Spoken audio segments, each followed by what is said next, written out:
Egg McMuffins. Pop you a egg in there and pop the yolk, both of them. Put some cheese on there. Pan toast some bread, make some bacon, and you got yourself a homemade Egg McMuffin. So take some honey, spread it on the toast. So we're waiting for some bacon to put on there. This has got honey, butter, and then an egg. So here is the finished Egg McMuffin. They're pretty good. Sometimes if I didn't have sliced cheese, it's on farm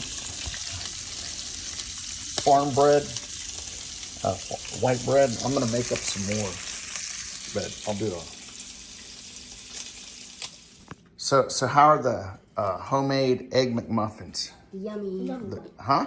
Yummy. Yummy? They taste like cheeseburgers. Oh yeah? What about you? Cheeseburger with honey, but They're good, I right? feel like a muffin. Mmm. There's some cupcakes.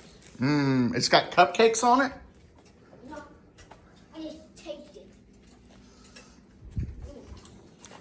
I didn't know if y'all would like them. Like, is there any? I mean, I'm glad y'all like them. Here's the inside of mine.